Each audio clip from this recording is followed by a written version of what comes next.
สบายดีทุกคนมื้อนี้มาพบกับตู้ตู้ในเมาส์มอยซอย9 EP 17เนาะคือตู้ตู้กับบ่ได้มาเมาส์มอยกันดุนแล้วคือมื้อนี้ตู้ตู้จะมาเมาเรื่องอีหยังนั้นหรอกคือมีเรื่องมีอยู่ว่า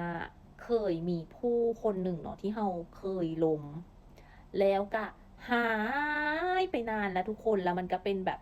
ผู้เกาหลีเนาะแล้วเผอิญว่าล้มบ่ได้ดนหรอกแป๊บหนึ่ง แล้วโดยวัฒนธรรมของเกาหลีอะเนาะมันก็จะบ่ได้มีค่าสินสอดแต่งงานเนาะก็จะบ่มีคือลาวเฮาคือจีนคือไทยมันก็จะบ่มีแล้วไอ้อันผู้นั้นน่ะเขาก็มาจีบเฮาเนาะก็ลมกันไปบ่โดนได้ทุกคนอยู่ประมาณ15มื้อบ่เคยเห็นหน้าบ่เคยแบบบ่เคยเจอกันตัวจริงเนาะก็มีแค่แชทอย่างเดียวเลยก็ลมไปลมมานั่นนู่นนี่อยู่ดีๆ แล้วก็เขาก็ลมสัปปะปิสัปปะเรื่องเนาะเรื่องอย่างเขาก็ลมไปจนมากระทั่งเข้าเรื่องแบบวางแผนอนาคตในการแต่งงานนั้นนู่นนี่เนาะก็ลมกันไป อันเรื่องนี้นะทุกคนมันนานมันดุนอะไรนั่นก็คือปีกายต้นปีแบบโดนอะโดนมากอะทุกคนแล้วบ้านนี้ก็แบบเพิ่นก็เว้าว่าบ้านเพิ่นมันบ่มีเนาะบ่มีแล้วเราว่าบ้านข่อยนี่มี บ้านข่อยนี่มันมี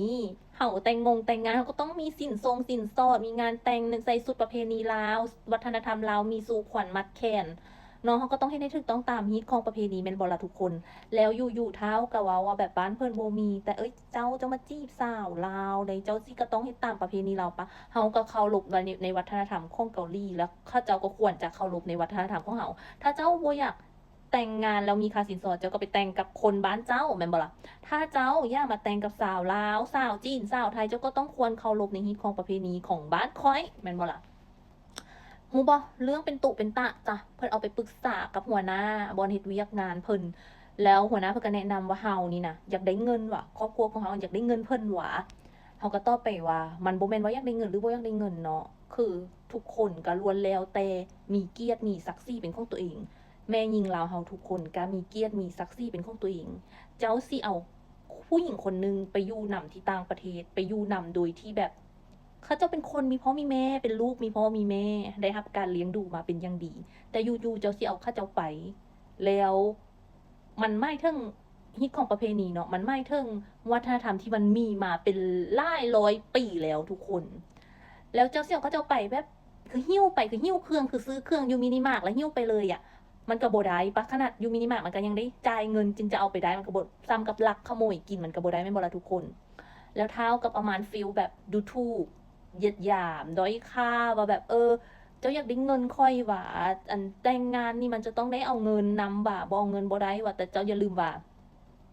ต่อให้บ่ได้แต่งกับเจ้าหรือแต่งกับคนอื่นหรือเป็นคนผู้หญิงลาวแต่งกับผู้ชายลาวหรือผู้ชายลาวผู้ชายต่างประเทศแต่งกับผู้หญิงลาวมันก็ต้องเป็นไปตามแบบนั้นเนาะ